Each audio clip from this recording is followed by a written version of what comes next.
네, 강프로입니다. 자, 삼성중공업 봅니다. 오늘 0.2% 빠졌습니다. 뭐 보합이라고 보면 되겠죠. 그런데 제가 이 얘기 좀 드릴게요. STX 중공업. 그쵸. 원래 제가 삼성중공업을 이쪽 구간에서 샀는데 여기서 이렇게 딱 보잖아요. STX 중공업은 이때 뭐 꽤 많이 올랐습니다. 한 10% 이상 상승이 나왔어요. 뭐 고가 저가 따지면 뭐 한 20% 가까이 상승이 나왔는데 STX 중공업만 딱 가더라고요. 뭐 약간 아쉽지만 어쩔 수 없이 삼성중공업을 기본적으로 가지고 있고 조선주를 보는 게 맞습니다. 그게 맞아요. 뭐 단기간에 뭐 며칠 이 움직임을 보면 아쉬운 부분이 있죠. 아쉬운 부분이 있더라도 여기서 뭐 이제 뭐 시장 빠지면 뭐 FOMC도 끝났고 뭐 재료 다 나왔으니까 뭐 시장 빠질 수도 있고 지금 뭐 반도체나 그런 부분도 안 좋은데 여기 팔고 뭐 시장 빠지면 뭐 무서우니까 여기 팔고 나서 뭐 다른 데로 간다거나 이런 상황 절대 만들면 안 됩니다. 지금 시장에서 반도체 쪽도요. 구분 지어야 될 때가 됐어요. 뭐 한 2월 달 그 정도까지는 그냥 반도체 이름만 붙이면 갔거든요. 근데 지금 한 4월 달 정도가 지나서는 반도체 구간 중에서도 그쵸 반도체 종목군들 중에서도 구분을 지어야 될 때가 왔습니다. 그게 어떻게 구분을 짓냐면 자, 첫 번째 일단 반도체를 먼저 이야기 드릴게요. 첫 번째가 일단 비메모리 후공정 그렇죠. 비메모리 후공정 이게 리노 공업이에요. 리노 공업 그리고 메모리 후공정 한미 반도체 있죠. 그리고 뭐 PSK 홀딩스 있죠. 이쪽 있고요. 그리고 하나가 더 있습니다. 뭐 효율을 높일 수 있는 그런 부분들. 뭐 지금 보면 뭐 JNT 유리기판 쪽으로 연결되어 있는 뭐 HP 테크놀로지 뭐 이런 쪽이 있고요. 그리고 뭐 캠트로닉스 뭐 이런 쪽도 있고요. 지금 종목군들이 되게 다변화되어야 되는 그런 시장이 왔습니다. 그러니까 종목을 잘 골라야 되는 종목 장세가 왔다는 거예요. 그러니까 반도체 좋네. 반도체 아무거나 사야지. 뭐 거래 붙는 거 사야지. 오늘 올라가는 거 사야지. 이러면 안 된다는 거예요. 물론 저는 올라가는 종목들만 합니다. 그러니까 내가 사서 올라가는 게 아니라 이미 올라가 있는 종목들만 해요. 고가 돌파를 한 종목만 한다는 거죠. 근데 지금 강세를 보이고 있는 메모리도 그런데 그쵸 반도체 종목군들도 그런데 조선주는 그쵸 조선주는 오죽할까요? 조선주는 더 철저하게 확인을 해야 됩니다. 그리고 철저하게 확인하기 위해서는 삼성중공업을 먼저 매수하는 게 맞습니다. 삼성중공업의 추세가 유지가 되잖아요. 그러면 STX 중공업 같은 경우에는 훨씬 더 시세가 많이 나올 수 있는 상황이 뒤에서도 나올 수 있어요. 그런데 STX 중공업을 먼저 들어갔어요. 조선주 중에서 시세가 잘 나올 것 같아. 그러면 STX 중공업을 내가 먼저 들어갔을 때 삼성중공업이 빠지잖아요. 그럼 이거를 계속 좋다고 할 수가 없어요. 그렇기 때문에 우리가 STX 중공업을 매매하기 위해서는 삼성중공업을 먼저 타점을 잡고 나서 해야 되는 상황을 만들어야 된다. 제가 항상 말씀드리는 게 반도체를 이야기를 드리거나 바이오를 이야기를 할 때 계속해서 제가 동일하게 이야기를 드리는 내용이 있습니다. 반도체 볼 때 무조건 삼성전자 하이닉스 먼저 보세요. 근데 여기는 안 사도 됩니다. 왜? 삼성중공업은 시세가 나올 때는 20% 30% 쉽게 나옵니다. 그런데 삼성전자 하이닉스는 20% 30% 나오기엔 너무 사이즈가 큽니다. 그리고 뭐 바이오 같은 경우에 볼 때도 요즘 따지면 HLB, 알테오젠 이런 쪽 꼭 봐야 되고 최소한 셀트리온이 빠지지 않는 가격대에 있어야 된다. 이런 정도를 확인하고 나서 변동성이 큰 바이오 쪽을 공략하는 게 맞다는 거죠. 그러면 지금 삼성중공업이 버티고 있다는 건 무슨 이야기가 될까요? STX 중공업도 추가적으로 시세가 나올 수 있는 상황이 마련이 됐다는 겁니다. 그런 과정에서 시장이 빠졌죠. 그럼 시장에 대한 가격 부담도 없겠네. FOMC 끝났죠. 금리 관련한 불확실성도 없겠네. 근데 시장은 빠졌네. 그럼 당연히 올라가는 상황이 만들어질 수밖에 없죠. 이런 구간에서 우리가 꾸준하게 수익을 낼 수 있는 상황을 만드는 것이 중요하다. 그렇죠? 그러기 위해서는 삼성중공업을 포함해서 그렇죠? 타점을 잡는 게 중요한데 그게 그 타점이 올라가는 구간에서 내가 매매할 수 있는 환경, 스킬, 그렇죠? 그런 부분이 필요하다는 겁니다. 이거 말고는요. 주식시장에서 진짜 내가 꾸준하게 수익을 내고 돈을 벌 수 있는 방법은 없어요. 절대 없습니다. 자, 그래서 이 타점을 이해했을 때 어느 정도까지 매매를 이어갈 수 있는지 그 내용부터 제가 이야기를 드릴게요. 자, 내용 보시면 자, 첫 번째 HLB가 나오는데 아까 전에 제가 바이오 관련된 이야기도 드렸죠. 바이오 관련된 이야기에서 보세요. 올라가는 구간에서 계속해서 매매를 하죠. 그렇죠? 매수 매도 그리고 올라갔을 때 또 매수 또 매도 그리고 또 매수 또 매도 이런 상황을 지속적으로 만들어야 된다. 이거 말고는 진짜 주식시장에서 꾸준하게 수익을 낼 수 있는 방법이 없습니다. 그리고 이 내용에 대해서 내가 이해를 하려면 그렇죠? 가격에 대한 이해가 필요하다. 예를 들어서 다른 종목을 보더라도 마찬가지예요. 지금 삼성중공업을 이야기를 드리고 있으니까 삼성중공업 보더라도 어떻습니까? 올라가는 구간에서 제가 계속해서 매매를 하죠. 뭐 지금 아직까지 매매가 끝난 건 아니에요. 매매 중에 있는 종목인데 삼성중공업까지도 올라가는 구간에서 매매를 했을 때 내가 꾸준하게 수익을 낼 수 있고 떨어지는 구간에서도 뭐 짜증을 나지. STX 중공업 많이 가니까 이거 살 걸 한다는 그런 생각이 저라고 안 드는 거 아닙니다. 그런데 삼성중공업이 베이스가 되어야 된다는 점. 자, 무슨 무슨 얘기냐면 DI 같은 종목 보잖아요. DI 같은 종목 굉장히 많이 올랐습니다. 이쪽 구간 매수, 이쪽 구간 매수 이렇게 해가지고 굉장히 많이 올랐는데 수익도 많이 봤어요. 그런데 이런 시세가 나오기 위해서는 삼성전자의 시세가 없이 이런 시세가 나올 수 있을까? 없다는 겁니다. 그렇죠? 그래서 우리가 가격대를 먼저 보고 매매하는 게 중요하고 이 가격에 대한 부분을 제가 이런 식으로 매매를 하고 있고 이 내용을 실시간 소통방, 그렇죠? 실시간으로 제가 소통방에서 공개를 하고 있습니다. 자, 내용 보시면 시장가 매수 선익 시스템 8시 49분, 그렇죠? 이렇게 진행되죠?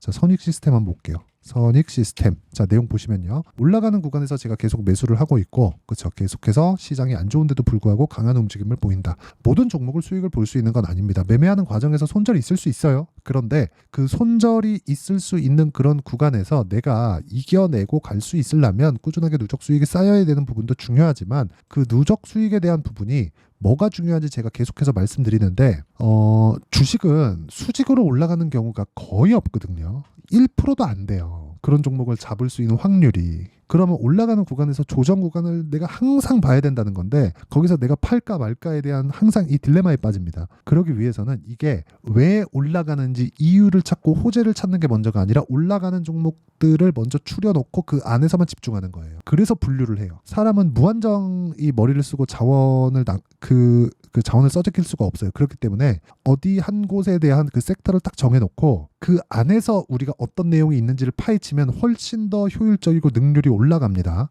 그래서 그 효율과 능률을 높일 수 있는 그쵸 신고가 매매에 대한 부분을 제가 여기 소통방에서 다 공유를 하고 있고요. 모두 장시작 전에 공유를 한다. 애초에 그냥 신고가를 추려서 보기 때문에 장시작 전에 제가 이야기를 다 할 수 있다는 점, 그리고 그런 부분을 이런 식으로 매매를 하고 있다는 점, 이 부분 참고하시고요. 뭐 완성된 매매를 한 번 더 보면 자람 테크놀로지 같은 경우에도 올라가는 구간에서 매매한 결과 어때요? 75% 정도의 수익 구간에서 매도가 됐다. 자, 이런 상황을 지속적으로 만들려면 구독과 좋아요 눌러주시고요. 상단에 있는 전화번호로 구독 또는 10억이라고 문자 보내주시면 제가 소통방 입장 링크를 순차적으로 공유를 해드리도록 하겠습니다. 자, 그러면 제가 어떤 식으로 매매 진행이 되는지 이야기를 다 드렸으니까 이 내용에 맞춰서 그쵸? 타점을 어떻게 잡는지 그 원리가 있겠죠. 그 원리에 대한 부분은 여기 삼성중공업의 가격과 단기 보유 전략 그쵸? 여기 단기는 2주입니다. 2주. 그렇죠. 그리고 최근에 시장 변동성이 너무 크기 때문에 이 변동성에 맞춰서 진행될 수 있는 실시간 타점, 삼성중공업의 실시간 타점을 제가 문자로 공유를 해드리도록 할 테니까 구독과 좋아요 눌러주시고요. 상단에 있는 전화번호로 뭐 삼성중공업이라고 종목명을 보내주셔도 되고 뭐 아니면 중공업이라고 문자 보내주시면 제가 삼성중공업의 실시간 타점과 함께 단기 보유 전략을 함께 공유를 해드리도록 하겠습니다. 자, 내용 정리하면 그렇습니다. 삼성중공업이 지금 며칠째 조금 안 좋은 움직임을 보이고 있지만 조선주 중에서 가장 먼저 신고가를 돌파를 했고요. 상단에 있는 전화번호로 구독이나 10억이라고 문자 보내주시면 제가 소통방 입장 링크를 다 공유를 해드리고요. 그리고 뭐 삼성이나 뭐 삼성중공업이나 뭐 이런 식으로 문자 보내주시면 제가 여기 단기 보유 전략과 실시간 타점을 함께 공유를 해드리도록 하겠습니다. 그리고 어떤 식으로 분류를 해야 되는지 그리고 이런 식으로 꾸준히 매매했을 때 어느 정도 성과가 나오는지 그 내용에 대한 부분은요. 제가 다 이해를 시켜드릴 수 있게 다 준비를 해놨으니까 영상 끝까지 시청하시고요. 모든 분들이 성공 투자하셨으면 참 좋겠습니다. 그리고 삼성중공업 앞으로 좋을 거예요. 아마 5월 달에는 시세가 괜찮을 테니까 뭐 적정한 구간에 타점 잡아야 됩니다. 그 부분 반드시 이해를 하고 가세요. 자, 24년도가 돼도 여전히 시장은 녹록지 못합니다. 이런 상황이 벌어지는 건 어쩔 수 없습니다. 이런 상황에서도 수익이 나는 종목들의 구조는 변하지 않습니다. 즉 대시세 종목에 대한 구조는 변하지 않는다는 거고 실제 제가 소통방에서 지속적으로 이야기를 드리고 있는 내용도 대시세 종목이나 시장 주도주를 공략하는 건 철저하게 가격 분석을 하라고 이야기를 드리고 가격 분석 이후에는 이슈에 대한 파악 그리고 이슈를 파악하고 나서는 다시 내가 얼마에 매수할지 그 타점에 대한 부분을 지속적으로 언급을 하고 있습니다. 자, 근데 생각해 보세요. 1월 달에 시장이 굉장히 어려웠습니다. 어려운 상황에서의 어떤 종목들이 강했냐 보면 반도체와 그리고 바이오입니다. 자, 실제 여기 보면요.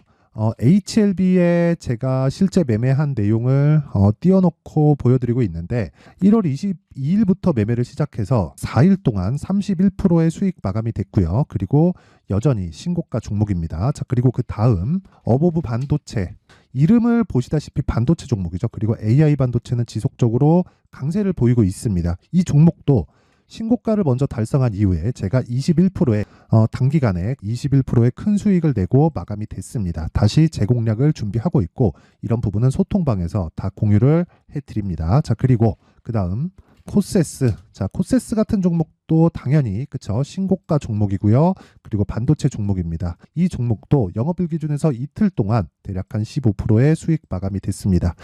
내용을 한번 보시면 어떻습니까? HLB를 포함해서 뭐 30%, 20%, 뭐 15% 이런 식의 수익이 지속적으로 발생하고 있는데 이 세 종목 모두 다 신고가 종목이고 1월 달에 시장이 약세를 보이고 있는 구간에서도 강했었던 그런 종목입니다. 특징점이 하나 있는데 그 이슈에 앞서서 가격이 먼저 반영했다는 거죠. 자, 근데 그게 기업 밸류업 프로그램이라고 하죠.